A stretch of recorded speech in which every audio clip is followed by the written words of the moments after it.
الحمد لله وكفى والصلاة والسلام على خاتم الرسل وسيد الأنبياء وعلى آله وأصحابه الأتقياء.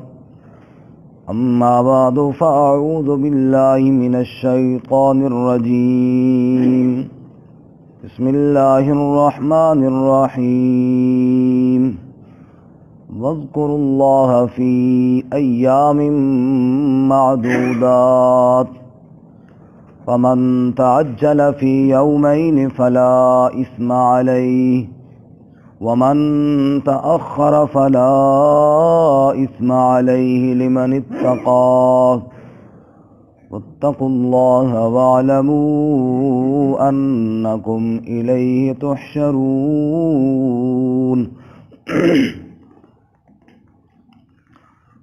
واذکروا اللہ، اور ذکر کرو اللہ تعالیٰ کا، فی ایام معدودات، گنے ہوئے دنوں میں، فمن تعجل فی یومین، پس جس شخص نے جلدی کی 2 دنوں میں، فلا اثم علیہ، پس کوئی گناہ نہیں اس پر، ومن تأخر، اور جو مؤخر ہوا ٹھہر گیا، فلا اثم علیہ، کوئی گناہ نہیں اس پر بھی، لمن اتقى، اس شخص کے لیے جو تقوی اختیار کرے، واتقوا اللہ، اور ڈرو اللہ تعالیٰ سے، وَاعْلَمُوا أَنَّكُمْ إِلَيْهِ تُحْشَرُونَ، اور جان لو کہ بے شک اسی کی طرف تم اکٹھے کیے جاؤ گے. سبحان ربک رب العزت عما یصفون، سلام علی المرسلین والحمد للہ رب العالمین. اللہم صل علی محمد وعلی آل محمد کما صلیت علی ابراہیم وعلی آل ابراہیم انک حمید مجید. اللہم بارک علی محمد وعلی آل محمد کما بارکت علی ابراہیم وعلی آل ابراہیم انک حمید مجید. معزز سامعین، سورۃ البقرہ کا 25واں رکوع آیت نمبر 203 آپ کے سامنے تلاوت کی ہے. اللہ رب العزت اس کے مطابق صحیح بیان کی توفیق عطا فرمائیں اور ہمیں قرآن و سنت پر عمل کرنے کی توفیق عطا فرمائیں.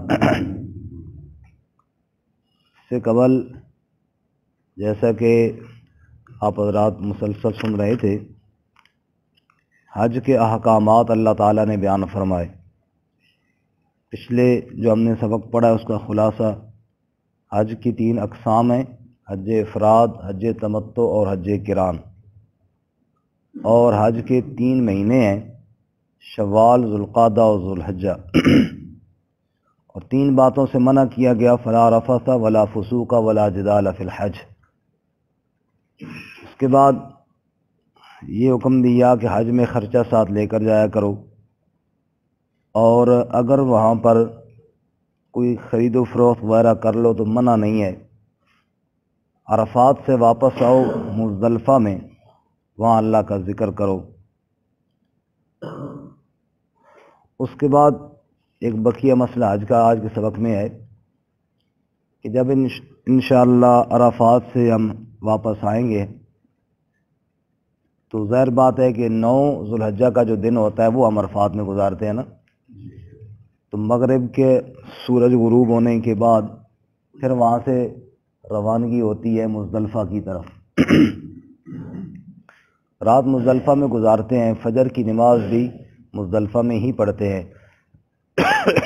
اس کے بعد وہاں بھی دعائیں کرنی چاہیے. حدیث پاک میں آتا ہے جناب رسول اللہ صلی اللہ علیہ وسلم نے مزدلفہ میں فجر کے بعد کھڑے ہو کر دعائیں فرمائیں قبلہ رخ ہو کر، یہاں تک کہ سورج روشن ہو گیا.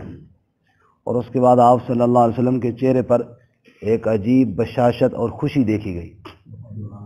صحابہ کرام فرماتے ہیں کہ آپ صلی اللہ علیہ وسلم جب غصے ہوتے تو یہ نہیں کہ جیسے ہم ہوتے ہیں کہ بہت کسی کو ڈانٹ دیا، ایسے نہیں، بس غصے کے آثار آپ صلی اللہ علیہ وسلم کے چہرے انور پر ظاہر ہوتے، اور ہم آپ کے چہرے کا رنگ بدلا ہوا دیکھ کر سمجھ جاتے کہ ابھی آپ ناراض ہیں غصے میں۔ اور آپ صلی اللہ علیہ وسلم جب خوش ہوتے تو آپ تبسم فرماتے، مسکراتے، اور آپ کے چہرے پر ایک خاص چمک اٹھتی جس کو دیکھ کر ہم اندازہ کر لیتے کہ ابھی اللہ کے رسول صلی اللہ علیہ وسلم بہت خوشی میں ہیں۔ فرماتے ہیں کہ مزدلفہ میں وہ آپ صلی اللہ علیہ وسلم نے کھڑے ہو کر دعائیں مانگی، اور اس کے بعد رحمت کائنات صلی اللہ علیہ وسلم کے چہرے انور پر وہ چمک جو کبھی کبھی بہت خوشی میں آپ کے چہرے پر دکھائی دیتی تھی، وہ چمک دکھائی دی۔ صحابہ کرام پہ اللہ کی رحمتیں ہوں، انہوں نے تقریباً ہر سوال ہی پوچھا۔ کہتے ہیں کہ صحابہ کرام قریب ہوئی اور پوچھا یا رسول اللہ صلی اللہ علیہ وسلم آپ بڑے خوش لگ رہے ہیں، خیریت تو ہے؟ خوشی کی وجہ کیا ہے؟ آپ اتنے کیوں خوش لگ رہے ہیں؟ آپ صلی اللہ علیہ وسلم نے ارشاد فرمایا میں کیوں نہ خوش ہوتا کہ جو دعائیں میری عرفات میں رہ گئی تھیں وہ یہاں قبول ہو گئی۔ سبحان اللہ۔ معلوم ہوا کہ مزدلفہ میں بھی بس ہمارے حاجیوں کو یہ بڑی جلدی ہوتی ہے کہ کنکریاں پہلے مارے پھر رش ہو جائے گا۔ او بھائی رش ہو گیا تو خیر ہو گئی، کوئی نہیں۔ ابھی تو ماشاءاللہ انتظامات بھی انہوں نے بہت اچھے کر دیے ہیں کہ جتنا بھی رش ہو جائے وہ محسوس بھی نہیں ہوتا اور نظام چل جاتا ہے۔ بس ایک ویسے ہی جلدی ہر کام میں ہوتی ہے نا کہ جلدی جلدی جلدی جلدی، ٹھیک ہے کرنی چاہیے، لیکن کم از کم جو مسنون اعمال ہیں وہ بھی کرنے چاہیے۔ جیسا کہ اس سے پہلے گزر چکا ہے باقاعدہ پچھلے ہمارے سبق میں کہ اللہ کا ذکر کرو عند المشعر الحرام، تو وہ مزدلفہ ہی ہے، وہاں آ کر اللہ کا خوب ذکر کرو، اللہ سے دعائیں مانگو، اپنے لیے مانگو، امت کے لیے مانگو۔ اس کے بعد پھر آپ وہاں سے روانہ ہو جائیں گے مینا کی طرف، اور وہاں آ کے آپ نے کنکریاں مارنی ہیں، یعنی 10 ذو الحجہ کو، جو ہمارے ہاں جس کو عید کا دن کہتے ہیں، اس عید والے دن 10 ذو الحجہ کو مزدلفہ میں رات آپ نے گزارنے کے بعد صبح وہاں سے روانہ ہو جانا ہے مینا کی طرف، اور آ کر کنکریاں مارنی جمرات پہ، اور 3 جمرے ہیں، جمرہ صغریٰ چھوٹا جمرہ، اور پھر وسطیٰ درمیانی، اور پھر کبریٰ بڑا جمرہ۔ اب جب 10 کو آپ آئیں گے تو سنت طریقہ یہ ہے کہ رسول اللہ صلی اللہ علیہ وسلم جیسے تشریف لائے اور آپ نے چھوٹے جمرے کو بھی پہلے دن کنکریاں نہیں ماری، دوسرے کو بھی نہیں ماری، درمیانے والے کو، دونوں کو چھوڑ دیا، اور تیسرے کو آپ صلی اللہ علیہ وسلم نے 7 کنکریاں ماری ہیں، یعنی 10 ذو الحجہ کو۔ تو ہم بھی ایسے ہی کریں گے کہ چھوٹے کو بھی اور درمیانے کو بھی چھوڑ دیں گے، اور جو جمرہ کبریٰ ہے، جو بڑا ہے، کبریٰ کا معنی بڑا، اس پہ آ کے جناب کنکریاں ہم ماریں گے۔ اور بعض ہمارے ساتھی وہاں پہ جا کے کہتے ہیں جی کبریٰ کو نا یہ کیا ہے جی، کبریٰ کا کیا معنی ہے؟ میں نے کہا اس کا معنی بزرگ ہے، بزرگ شیطان، بڑا شیطان۔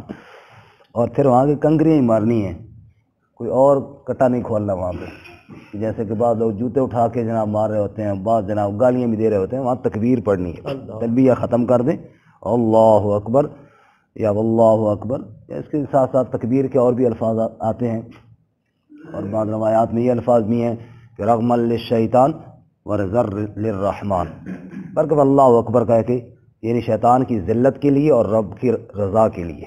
اب رب کی رضا گالیوں سے تو حاصل نہیں ہوتی نا، اصل میں ہم ذرا جذباتی زیادہ ہو جاتے ہیں، ہم سمجھتے ہیں کہ بیٹھا ہے شیطان اور ابھی جناب ہم نے اس کو، حالانکہ شیطان کی جو ذلت ہے نا وہ سنت پر عمل کرنے میں ہے، شیطان کو ذلیل کرنا ہے، اور شیطان ذلیل اس وقت ہوتا ہے جب ہم سنت پر عمل کریں گے، جب ہم سنت کو چھوڑ دیں گے پھر تو شیطان خوش ہوگا کہ دیکھو کیسا بیوقوف بنا ہوا ہے، سمجھ آئی؟ اور ایک حدیث میں آتا ہے، صحابی کا نام مجھے بھول گیا، ان کو رسول اللہ صلی اللہ علیہ وسلم جب فرمایا کہ میرے لیے کنکریاں اٹھاؤ تو انہوں نے ذرا تھوڑی بڑی اٹھائیں، تو آپ نے فرمایا نہیں چھوٹی چھوٹی اٹھاؤ، زیادہ اس میں جو ہے نا غلو نہ کرو، حد سے آگے نہ بڑھو، یعنی یہ نہیں کہ بڑے پتھر اٹھا کے مارنے ہیں، ظاہر پھر اس طرح کام بڑھنا شروع ہو جاتا ہے نا، اور بدعات بڑھتی بھی اسی طرح ہے، پہلے تھوڑا سا اضافہ پھر ہوتے ہوتے ہوتے پھر بات کہاں سے کہاں پہنچ گئی۔ کہتے ہیں کوئی مہمان گیا کسی کے گھر کھانے کے لیے تو انہوں نے ساتھ ڈنڈا رکھا دسترخوان پہ نا، بڑا سا زبردست قسم کا بیت رکھا ہوا تھا، وہ بیچارہ ڈرے بھی، پتہ نہیں بعد میں پھینٹی لگائیں گے یا کیا کریں گے، یہ بہترین بیت کیوں ساتھ لائے ہیں۔ تو خیر وہ کھانا ختم ہوا تو برتن اٹھا کے لے گئے، وہ بیت بھی ساتھ ہی اٹھا کر لے گئے۔ اسے اس کی حکمت سمجھ نہیں آئی کہ ڈنڈا کیوں رکھا تھا ساتھ۔ تو کوئی مہمانوں میں کوئی تھوڑا بڑا آدمی تھا، اس نے پوچھ لیا بھائی ذرا یہ اس کی حکمت سمجھاتے ہو کہ ڈنڈا ساتھ کیوں رکھا ہوا تھا؟ وہ ہنس پڑے، کہنے لگے اصل میں پہلے نا لوگ تیلیاں رکھتے تھے دانتوں میں مارنے کے لیے، تو پھر بعد میں ہمارے بڑوں نے کہا بھائی چلو تیلیاں کیا، وہ کانا رکھ دیتے تھے اس سے خود ہی تو توڑ کے نا تو بنا لیتے تھے، تو بس کانے کا پھر ڈنڈا بن گیا۔ اب رواج ہے ہمارے یہاں ڈنڈا رکھ دیتے ہیں، حالانکہ اس کا فائدہ تو نہیں ہوتا، توڑ تو کوئی نہیں سکتا، لیکن یہ چل پڑا ہے۔ تو بدعات اسی طرح پھیلتی ہیں، تھوڑا سا سنت سے ہٹیں گے، پھر اگلی دفعہ تھوڑا سا اور ہٹ جائیں گے، پھر تھوڑا سا اور ہٹ جائیں گے، پھر پتہ نہیں نقشہ ہی بدل جائے گا اور کیا سے کیا ہو جائے گا۔ برکہ وہ آپ نے کنکریاں مارنی ہیں، اور اس کے بعد یہ ہو گیا 10 ذو الحجہ کی آپ کی رمی، جمرات کی رمی۔ اس کے بعد آپ قربانی کریں، اس کے بعد آپ حلق کرائیں اور احرام کھول دیں، کپڑے پہن لیں۔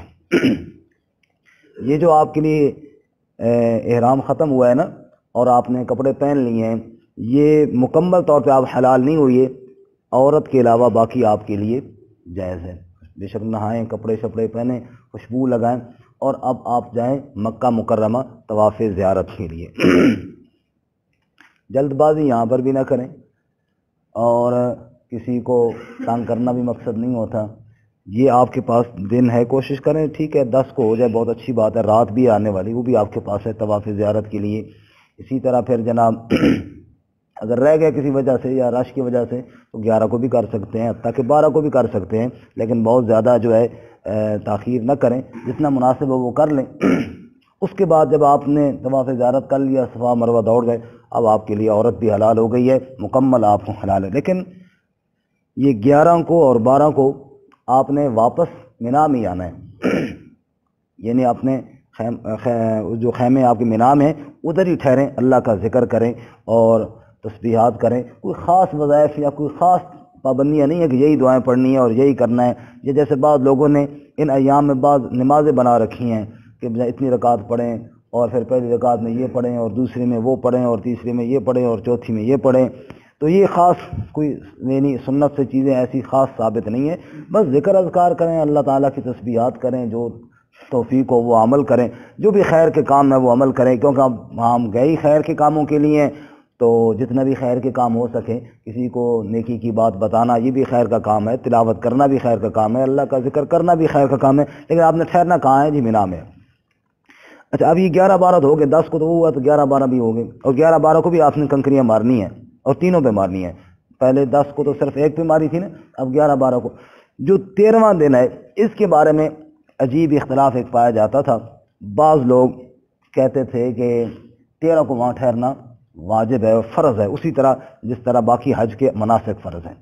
بعض لوگ کہتے ہیں نا یہ بالکل حرام ہے، نہ ٹھہریں، یعنی پہلے آپ صلی اللہ علیہ وسلم سے پہلے یہ باتیں چلا کرتی تھی۔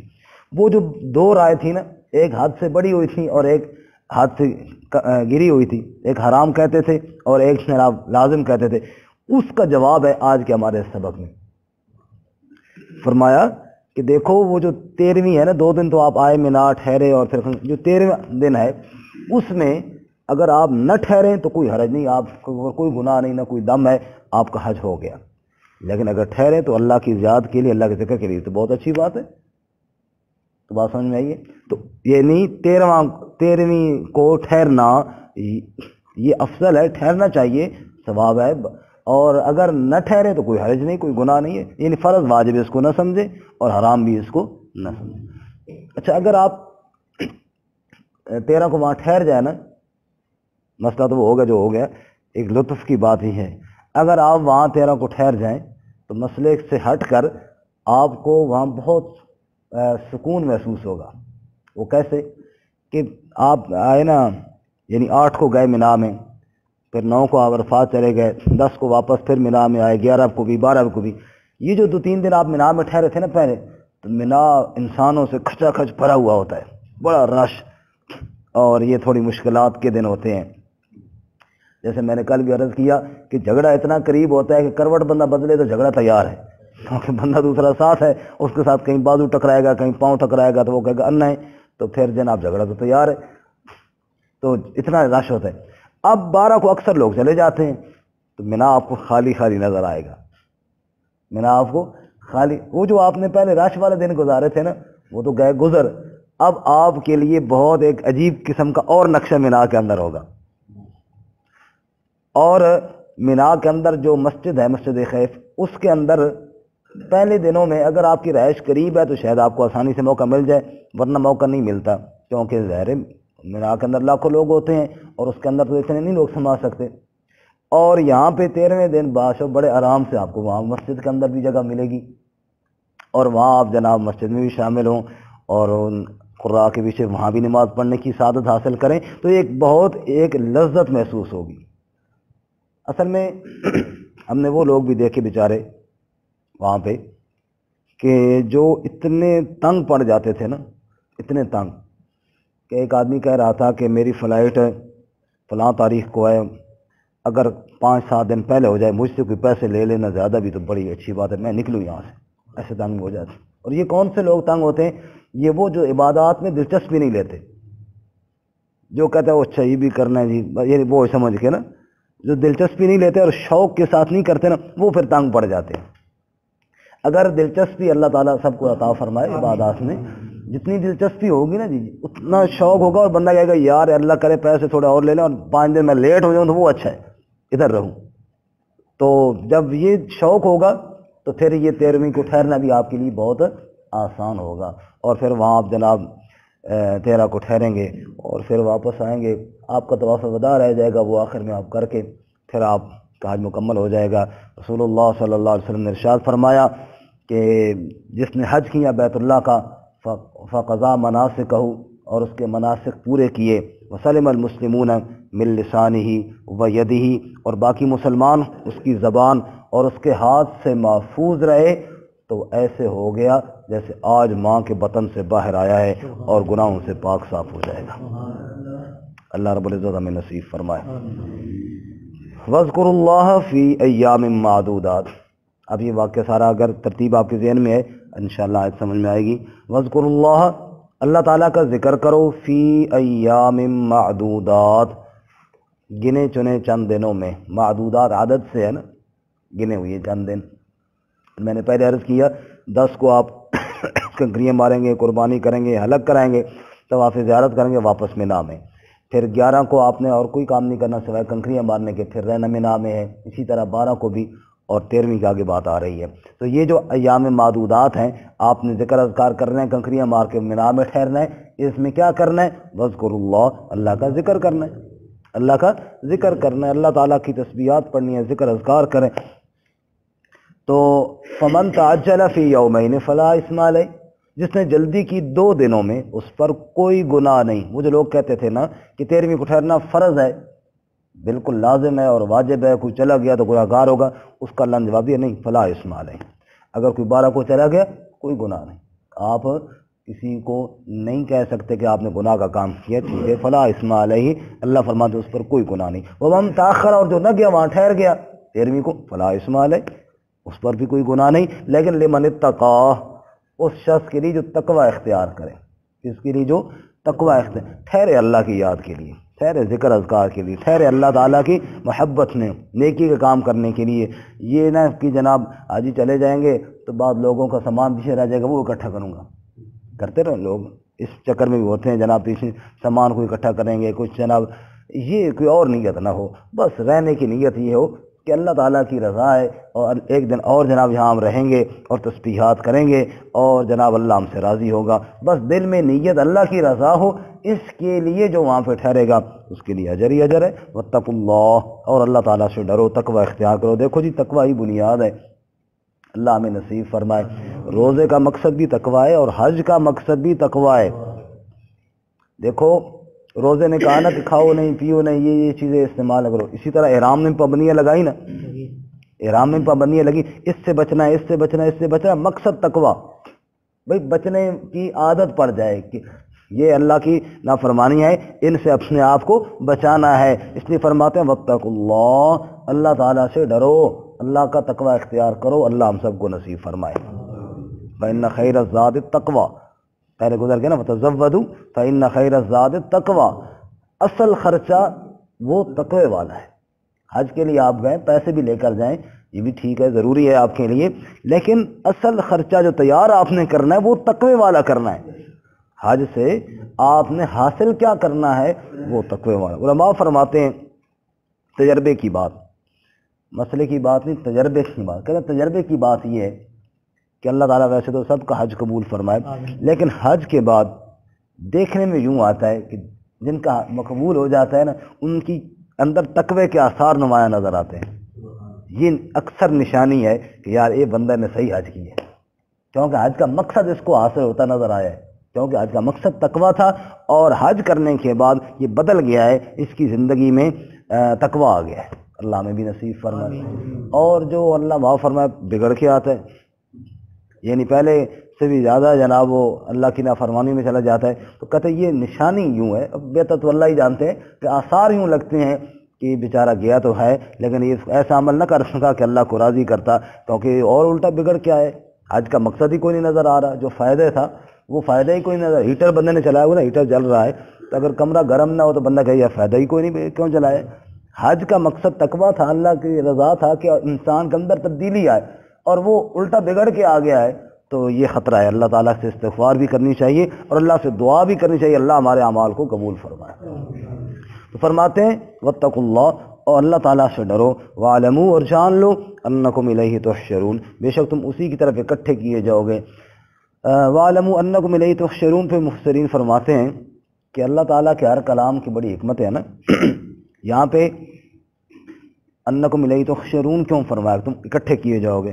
فرمایا چونکہ حاجی صاحب مینا میں رش میں رہے ہیں، عرفات میں بھی رش میں رہے ہیں، اسی طرح خاص کر جب ابھی آپ طواف زیارت کرتے ہیں تو اس میں بھی بڑا رش ہوتا ہے، تو فرمایا کہ یہ رش مجمع مجمع مجمع مجمع یہ انسان نے بہت دیکھا ہوا ہے حاجی نے، اور اسی کی مناسبت سے اللہ فرماتے ہیں وَاعْلَمُوا أَنَّكُمْ إِلَيْهِ تُحْشَرُونَ، دیکھو کس طرح اکٹھے ہوئی ہے، کوئی کہاں سے کوئی کہاں سے کوئی کہاں سے آیا، اور سارے جناب عرفات میں اکٹھے ہیں، مینا میں اکٹھے ہیں، ایک دن آنے والا ہے تو محشر کے میدان میں بھی سارے اکٹھے ہو جائیں گے۔ یعنی اس اجتماع کو دکھا کر اللہ نے وہ اجتماع یاد دلایا، میدان محشر والا، جس کو جناب رسول اللہ صلی اللہ علیہ وسلم یوں ارشاد فرمایا یحشر الناس یوم القیامہ حفاۃ عراۃ غرلا، دن قیامت کے سارے انسان محشر کے میدان میں اکٹھے ہوں گے، اور جناب بغیر پاؤں کے اندر جوتی کے، بغیر سر پہ ٹوپی پگڑی کے، بغیر بدن کے اوپر لباس کے، بغیر ختنے کے۔ سیدہ عائشہ صدیقہ رضی اللہ تعالیٰ عنہ نے سوال کیا، اللہ کے رسول مرد اور عورتیں اور یوں بغیر حجاب اور بغیر پردے کے؟ آپ فرمایا عائشہ وہ اتنا شدید دن ہوگا، اتنا سخت دن ہوگا، کسی کو اتنی جرت اور ہمت بھی نہیں ہوگی کہ آنکھ اٹھا کر دیکھ تو سکے، بلکہ کلیجے منہ کو آئے ہوں گے، قلوب یومئذ واجفہ ابصارها خاشعہ، دل دھڑک رہے ہوں گے، آنکھیں ڈر کے مارے چکی ہوئی ہوں گی، اور کوئی اوپر دیکھ بھی نہ پائے گا۔ تو اللہ تعالیٰ فرماتے ہیں جان لو کہ تم اسی کی طرف اکٹھے کیے جاؤ گے۔ اللہ تعالیٰ میں عمل کی توفیق عطا فرمائے۔ ترجمہ دوبارہ سنیں۔ وَاذْكُرُوا اللَّهَ فِي أَيَّامٍ مَّعْدُودَاتٍ، اور ذکر کرو اللہ تعالیٰ کا مخصوص دنوں میں، چند دنوں میں۔